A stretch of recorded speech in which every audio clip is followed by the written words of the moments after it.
నమస్తే అందరికీ, నేను మీ Upender. Welcome to signature studios. ఈరోజు ఇంటర్వ్యూలో చాలా ప్రత్యేకమైన అంశంతో ప్రత్యేకమైన వ్యక్తిని మీ ముందుకు తీసుకొచ్చే ప్రయత్నం చేస్తున్నాం.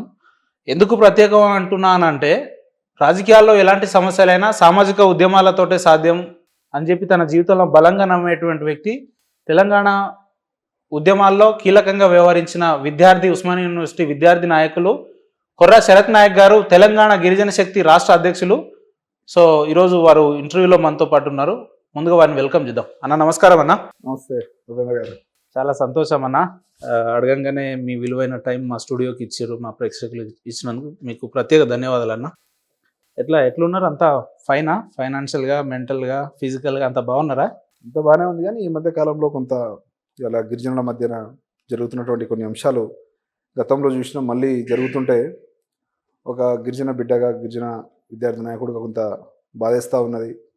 ఎవరో స్వార్థ ప్రయోజనాల కోసం ఇలా తరతరాలుగా కలిసి ఉన్నటువంటి గిరిజన మధ్యన డిస్టర్బెన్స్ క్రియేట్ చేస్తామని చూస్తూ ఉన్నారు. ఏం జరుగుతుంది జాతిలో అంతర్గతంగా? ఏం జరుగుతుంది అంటే ఏం చెప్తారు? ఒక గిరిజన జాతి నాయకులుగా ఏం చెప్తారు? అసలు ఏం జరుగుతుంది? 2017లో ఆ రోజున కొంతమంది రాజకీయ నాయకులు కొంతమంది గిరిజన నాయకులకు వెంట ఉండి హైకోర్టులో కేసు వేయడం జరిగింది. వాళ్ళ ముఖ్య ఉద్దేశం ఏంటంటే, లంబాడి, బంజారా, సుగాలి వాళ్ళని, తెలంగాణ ప్రాంతంలో ఉన్నటువంటి వీళ్ళని ఎస్టీ జాబితా నుంచి తీసివేయాలని అనే ఒక డిమాండ్తో హైకోర్టులో పిటిషన్ వేయడం జరిగింది. హైకోర్టు ఇది నా పరిధిలో ఉండదు, మేము దీన్ని ఏం చేయలేమని చెప్పి డిస్మిస్ చేయడం జరిగింది. ఈ మధ్య కాలంలో మళ్ళీ ఇన్ని సంవత్సరాల తర్వాత అప్పుడు హోరావరిగా పోరాటాలు జరిగినాయి. ఆదిలాబాద్ లో దాదాపు ఇద్దరు లంబాడి బిడ్డలు, యువకుని కూడా చంపేయడం జరిగింది. చాలా ధన నష్టము, ప్రాణ నష్టము, వ్యవసాయాన్ని మొత్తం చాలా ఇళ్ళని తలగబెట్టడం, ఇలాంటి చాలా తారస్థాయికి వెళ్ళిన సందర్భాలు ఉన్నాయి. సో అప్పటికి ఆ విషయం పొటాపొటిగా 2 మీటింగ్లు హైదరాబాద్లో జరిగినాయి. సరే, ఎవరి రాజకీయ ప్రయోజనాల కోసం ఏం జరిగినా కానీ వాస్తవానికి ఇబ్బంది పడ్డటువంటి వాళ్ళు ఇవాళ గిరిజన తెగలకు సంబంధించినటువంటి వాళ్ళే. సో వాళ్ళు ఇవాళ సినిమా చూసినట్టు చూసి ఆనందపడుతుండొచ్చు, కానీ నిజంగా నష్టపోయింది మాత్రం గిరిజన సమాజం ఆ రోజున కూడా. సో ఈ మధ్య కాలంలో భద్రాచలం సంబంధించినటువంటి ఎమ్మెల్యే గారు తెల్ల వెంకట్రావు గారు అదే కేసులో రీసెంట్గా ఇంప్లీడ్ అవ్వడం జరిగింది. సో అప్పుడు స్వయంబాబురావు గారు కూడా కేసులో ఉన్నారు, ఇప్పుడు ఉన్నారు. సో ఇంప్లీడ్ అవ్వడం వల్ల మొన్న సుప్రీంకోర్టులో వేసిన తర్వాత సుప్రీంకోర్టు జూలై 27 తారీఖున కేంద్ర రాష్ట్ర ప్రభుత్వాలకు నోటీస్ పంపడం జరిగింది. దాంతో మళ్ళీ ఈ ఉద్యమం ఈరోజు మళ్ళీ బయటకు వచ్చింది. ఇక్కడ ఏం జరుగుతుందంటే, కొంతమంది వాస్తవాలు తెలియకుండా లంబాడి, బంజారాల మీద దుష్ప్రచారాలు ఏదైతే చేస్తున్నారో దానికి ఈరోజు ఉస్మానియా యూనివర్సిటీ విద్యార్థి నాయకులుగా గత 10 రోజుల కింద మీ అందరం కూడా, పాత విద్యార్థి నాయకులు అందరం కూడా కూర్చొని అసలు ఏం జరుగుతూ ఉన్నది సమాజంలో, ఇలా మనము ఇంతకుముందు తెలంగాణ ఉద్యమంలో కూడా ఇదే విధంగా నీతి నిజాయితీగా ఇలా కుటుంబాన్ని వదిలిపెట్టి కొట్లాడినటువంటి వాళ్ళం. మళ్ళీ 2017 కొట్లాడినామో, మళ్ళీ ఇప్పుడు మనం కొట్లాడినటువంటి ఉద్యమంలో కూడా గిరిజనుల పాత్ర ఉంది కదా, ప్రధాన పాత్ర. దాదాపు 20-30 మంది విద్యార్థులు, గిరిజన బిడ్డలు, లంబాడి బిడ్డలు చనిపోవడం జరిగింది తెలంగాణ రాష్ట్రం కోసం. సో ఈ మట్టి కోసము ఇంత ప్రతి పోరాటంలో కూడా లంబాడీలు కానీ గిరిజనులు కానీ ముందు నుంచి ఉన్నారు. సో ఈ గిరిజనుల మధ్యన ఏదైతే సామరస్యంగా కలిసి వచ్చినటువంటి వాళ్ళు చూసి కొంతమంది ఓర్వని వాళ్ళు రాజకీయంగా ఎక్కడైనా ఇబ్బంది వస్తుందో, లేకుంటే ఇంకేదైనా మేము చేయాలనే దుర్బుద్ధితోని ఇవాళ వాళ్ళని ఉసిగొలుపుతా ఉన్నారు అనేది ఇది వాస్తవం. సో దాంట్లోనే ఇవాళ మాకు పంచాయతీ మా మధ్యలో లేదు. ఎందుకనంటే ఇవాళ ఆ రోజున వాస్తవాల గురించి చెప్పేటువంటి ప్రయత్నం ఈ ఇంటర్వ్యూ ద్వారా పోవాలని మాకు ముఖ్య ఉద్దేశం. ఎందుకంటే ఇవాళ ఎవరు మైకు పడితే వాళ్ళు ఇష్టం ఉన్నట్టు మాట్లాడుతూ ఉన్నారు, వాస్తవాలు తెలియకుండా. ఆ బాధతోనే ఈరోజు మీరు పిలవంగానే అసలు నాకు కూడా చాలా సంతోషం వేసి, ఎందుకంటే సమాజానికి వాస్తవాలు తెలవాలి. ఓన్లీ గిరిజన సమాజం కాదు, ఇవాళ ఇదే రాష్ట్రంలో ఉన్నటువంటి ఓసీ సమాజానికి, బీసీ సమాజానికి, ఎస్సీ సమాజానికి, మేధావులకి, రాజకీయ పార్టీ నాయకులకి, ప్రతి ఒక్కరికి వాస్తవాలు తెలవాల్సినటువంటి అవసరం ఉంది, చెప్పాల్సిన బాధ్యత ఇలా గిరిజన విద్యార్థి నాయకుడిగా నా మీద ఉందని చెప్పి నేను ఈరోజు రావడం జరిగింది. దాంట్లోనే ఏదైతే లంబాడి, బంజారాలు ఈరోజు వీళ్ళు మాట్లాడుతూ ఉన్నారో, ఆ రోజున బ్రిటిష్ పరిపాలనలో 1871లో క్రిమినల్ ట్రైబ్ యాక్ట్ దాంట్లో ఇవాళ క్రిమినల్ ట్రైబ్స్గా గుర్తించినటువంటి ఈ యొక్క లంబాడి, బంజారా తెగను గిరిజనులుగా గుర్తించినటువంటి ఆధారాలు మా దగ్గర ఉన్నాయి. కావాలంటే మీరు కూడా ఇవాళ ఇంటర్నెట్లో అవైలబుల్గా ఉన్నాయి, మీరు కూడా చూసుకోవచ్చు మిత్రులారా, ఇబ్బంది ఏం లేదు, ఎవరైనా సరే. సో 1871లోనే ఇలా గిరిజనులుగా గుర్తించబడినటువంటి మేము ఈరోజు మళ్ళీ ఒకసారి మేము గిరిజనము పరిస్థితి తీసుకొస్తా ఉన్నారు, బాధేస్తూ ఉన్నది. దాని తర్వాత మనం చూస్తే ఏదైతే నిజాం కాలంలో ఇక్కడ ఈ ప్రాంతంలో సంబంధించినటువంటి హైదరాబాద్ రాష్ట్రం నిజాములు పరిపాలించినటువంటి కాలంలో 2021 1921, 31, 41లో సెన్సెస్ చేయడం జరిగింది అఫీషియల్గా. ఆ జనగణనలో ట్రైబ్స్ లిస్ట్లో ఆ రోజున ఈ లంబాడీలు బంజారాలు కూడా ఉన్నాయి. ఆ లిస్ట్ ఉంది, కావాలంటే మీరు తెలుసుకోవచ్చు, లేదంటే మాకు పంపమన్నా మేము కూడా పంపిస్తాం. ఎక్కడికి బహిరంగ చర్చ ఎక్కడన్నా పిలిచి రండి, మీరు మాతోని ఏదైతే ఆధారాలు ఉన్నాయో అంటే ఆధారాలు తీసుకొని రావడానికి కూడా మేము సిద్ధంగా ఉన్నాం. కాబట్టి ఆ రోజున సెన్సెస్లో నిజాం పీరియడ్లో ట్రైబ్స్గా ఉన్నాం, దానికంటే ముందు బ్రిటిష్ టైంలో మేము ట్రైబ్స్గా ఉన్నాం. మరి పంచాయతీ ఎక్కడి నుంచి వచ్చింది? ఇలా స్వతంత్రం రానప్పుడే, రాజ్యాంగం అమలులోకి రానప్పుడే ఇలా మేము ట్రైబ్స్గా ఉన్నప్పుడు ఈ రోజు మీరు ట్రైబ్స్ కాదని చెప్పి చెప్పడం. శరణ్ నాయక్ గారు కొంతమంది మాట్లాడతారు భారతదేశంలో వీళ్ళ పాత్ర లేదు, లేదంటే భారతదేశ నిర్మాణంలో వీళ్ళ పాత్ర లేదు అని అంటారు. వాస్తవంగా గిరిజనులకు భారతదేశానికి ఏం సంబంధం లేదా, లేదంటే ఇక్కడ ఉన్న రోడ్డు మార్గాలు కానీ లేదంటే ట్రైన్ మార్గాలు కానీ మనం చేపట్టినవి కాదంటారా, అంటే గిరిజనులు చేపట్టినవి కాదంటారా? ఇలాంటి చరిత్రని అంటే కప్పిపుచ్చే ప్రయత్నం ఎందుకు జరుగుతుంది? దీని వెనకాల ఉన్నది ఎవరు అసలు? వాస్తవానికి చరిత్ర సింధు సివిలైజేషన్ నుంచి, సింధు నాగరికత నుంచి హరప్ప, మొహంజదారో ఏదైతే ప్రాంతాలు ఉన్నాయో ఆ రోజు నుంచి కూడా బంజారాల లంబాడీ చరిత్ర ఈ మట్టి నుంచి ఉన్నది. ఇవాళ మట్టికి బంజారా లంబాడీలకు ఒక పెరవేసుకున్నటువంటి బంధము. ఆ యొక్క తెలియని వాళ్ళు, చరిత్ర తెలియని వాళ్ళు, చరిత్ర మనం రాయబడలే, మనకు లిపి లేకపోవడం వల్ల ఈరోజు ఈ జాతికి లిపి లేకపోవడం వల్ల ఈ స్థితికి వచ్చింది. ఇలా ఆ రోజున చదువు లేదు, అదే అడవులలో ఇలా పశు సంపదనో లేకుంటే ఇంకోటి చేసుకొని బతికేటువంటి, అడవిని నమ్ముకొని బతుకున్నటువంటి జాతి లంబాడి జాతి. ఆ రోజున నడిచినటువంటి మార్గాలే ఈ దేశానికి రైలు మార్గాలుగా, రోడ్డు మార్గాలుగా ఉన్నటువంటి వాస్తవం. ఆ రోజు బ్రిటిషర్స్కి, అదేవిధంగా ఒక రాజ్యానికి ఇంకో రాజ్యానికి ఆహార సరఫరా చేసినటువంటి జాతి బంజారా జాతి, లంబాడి జాతి. ఇలా దేశం మొత్తం తెలుసు వాస్తవాలు అవన్నీ. ఇలా ఎక్కడ ఇప్పుడు బంజారా దర్వాజా అని చెప్పి ఇలా మన గోల్కొండ కోటలో ఉంది. ఇప్పుడు మీరు పెట్టింది, నేను పెట్టింది కాదు, ఆ రోజు నిజాంస్ పెట్టినటువంటిది అది. మనం ఏదైతే మనం వెళ్ళేటువంటి మార్గం ఉందో ఆహార సరఫరా చేసినప్పుడు ఆ మార్గానికి సంబంధించిన దర్వాజాకి ఇలా బంజారా దర్వాజాని పెట్టినటువంటి ప్రాంతం ఇలా మనం ఈ హైదరాబాద్లో చూస్తూ ఉన్నాం. సో అంటే కొంతమంది అదే నీకు రజాకార్ల ఉద్యమంలో ఇదే పాలకుర్తికి సంబంధించినటువంటి ప్రాంతంలో ధాను నాయక్ చరిత్ర తెలియదు చాలా మందికి. ఇలా ఈ బిడ్డలు తెలంగాణ ఉద్యమంలో కావచ్చు, రజాకార్ల ఉద్యమం కావచ్చు, బ్రిటిషర్స్ టైంలో కావచ్చు, ఇవాళ నిజాం టైంలో కావచ్చు, ఇవాళ ఈ మట్టిని నమ్ముకొని మట్టి బిడ్డలుగా మూలవాసులుగా ఉన్నటువంటి చరిత్ర చాలా మంది తెలియక మాట్లాడుతూ ఉన్నారు. మీరు చెప్పినట్టు ఠాను నాయక్ లాంటి వ్యక్తి ఆనాడే విష్ణుడు దొరలకు వ్యతిరేకంగా పోరాడి ప్రాణాలు వదిలిన సందర్భాలు ఉన్నాయి. ఆ చరిత్ర ఉన్న కుటుంబానికి ఇలా ఎడ్ల బండికి కట్టేసి ఇలా బుల్లెట్లు వర్షం కురిపించినా కానీ ఈ యొక్క మట్టి కోసము, భూమి కోసం నిలబడేటువంటి వ్యక్తి ఆ రోజు ఠాను నాయక్ కుటుంబం.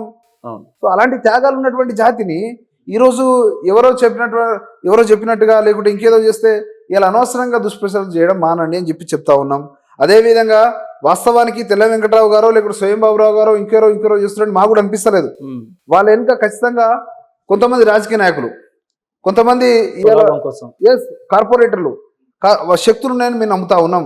ఎందుకనంటే సహజ వనరులు ఉన్నటువంటి ప్రాంతం గోదావరి పరివాహక ప్రాంతం. సో అక్కడ ఉన్నటువంటి ఏజెన్సీ ప్రాంతంలో ఉన్నటువంటి వనరుల విషయంలో ఇలా కావాలని మమ్మల్ని ఇలా ఏదో రకంగా రెచ్చగొట్టేటువంటి ప్రయత్నం చేస్తూ ఉన్నారు. మేము కోరుతా ఉన్నాం ఇవాళ ఆ ఏజెన్సీ ప్రాంతాల్లో విద్య, ఉపాధి, ఇవాళ మీద మౌలిక సదుపాయాలు, ఇన్ఫ్రాస్ట్రక్చరు అక్కడ డెవలప్ చేయాల్సిన అవసరం ఉంది. ఒక మాట నేను స్ట్రేట్ ఫార్వర్డ్ క్వశ్చన్ అడుగుతాం మిమ్మల్ని, అదేవిధంగా ప్రేక్షకుల్ని. మనం చూస్తూ ఉన్నాం ప్రతిసారి బడ్జెట్లో ఈ రాష్ట్ర ప్రభుత్వాలు 6,000 కోట్లు 7,000 కోట్లని గిరిజనులకు ఇవాళ సంక్షేమానికి కేటాయిస్తున్నామని చెప్తా ఉన్నారు. ఇవాళ 79 సంవత్సరాలు అయితే స్వతంత్రం వచ్చి ఇవాళ ఈ రాష్ట్రం ఉమ్మడి రాష్ట్రం తర్వాతనే తీసుకుందాం. ఇవాళ ఈ 11 సంవత్సరాలలో ఎన్ని వేల కోట్లు ఖర్చు పెడితే మరి అవే ఆవాసాలు, అవే గూడాలు, అవే తండాలు, అదే దుస్థితి ఎందుకు ఉన్నది? దాని గురించి మనం ఎందుకు మారుతా? అదే కదా ఇప్పుడు గ్రామ పంచాయతీలు అయినాయి గూడాలు, అదేవిధంగా తండాలు, ఇంకా ఎందుకు అదే పరిస్థితిలో ఉన్నాయి? ఎందుకు ఫండ్స్ అన్ని ఎక్కడ పోతున్నాయి? SC/ST సప్లాల్లో నిధులు కేటాయిస్తారు, మరి ఎందుకు ఖర్చు పెడతారు? ఎవరికి ఖర్చు పెడుతున్నారు? గత వేరే వాటికి పథకాలకు డైవర్ట్ చేసుకుంటూ పోతే పేపర్లో మాత్రం 1000 కోట్లు చూపిస్తారు. ఇలా వాస్తవాల దగ్గరికి వచ్చినప్పుడు అవి గూడాలు, అవే తండాలు, అవే ఆవాసాలు అదే పరిస్థితిలో ఉన్నాయి. ఒక బడి ఉండదు, బడి ఉంటేనేమో టీచర్ ఉండరు, టీచర్ ఉంటే పిల్లలు ఉండరు, పిల్లలు ఉంటే ఇలా మినిమం ఒక చాక్పీస్ లేనివంటి పాఠశాలలు ఉన్నాయి. ఏ గూడానికి పోయినా కనీసం రోడ్డు ఉండదు, ఒక విద్యుత్ లైట్ ఉండదు, ఒక శానిటేషన్ ఉండదు, ఒక ప్రైమరీ హెల్త్ సెంటర్ ఉండదు, ఒక ప్రైమరీ స్కూల్ ఉండదు, హై స్కూల్ ఉండదు, ఒక ఇంటర్మీడియట్ కాలేజ్ ఉండదు, డిగ్రీ కాలేజ్ ఉండదు. దీనివల్ల కదా భారత రాజ్యాంగం ఇచ్చినటువంటి విద్యతో కదా మన జీవితాలు మారాలి. ఇలా వాస్తవానికి 56లో ఉమ్మడి రాష్ట్రం ఏర్పడ్డప్పుడు 76లో మళ్ళొకసారి ఏరియా రిమూవల్ రిస్ట్రిక్షన్ యాక్ట్ ద్వారా చేర్చబడడం తప్ప ఇలా మేము కొత్తగా వచ్చి చేర్చబడలే. ఇలా ఏది ప్రతిసారి వీళ్ళు 76 చట్టం గురించి మాట్లాడుతున్నారు కానీ ఇంతకుముందు నేను మీకు చెప్పినట్టు నిజాం టైంలో కావచ్చు, బ్రిటిషర్ టైంలో గిరిజనులకు ఉన్నటువంటి మేము ఆ రోజున ఉమ్మడి రాష్ట్రం ఏర్పడిన తర్వాత ఇలా 56 నుంచి 76 వరకు 20 సంవత్సరాలు మేము ఇలా రిజర్వేషన్లకు దూరంగా ఉన్నాం. రిజర్వేషన్ ఫలాలు మాకు రాలే రాజ్యాంగం అమలుకి వచ్చిన తర్వాత కూడా.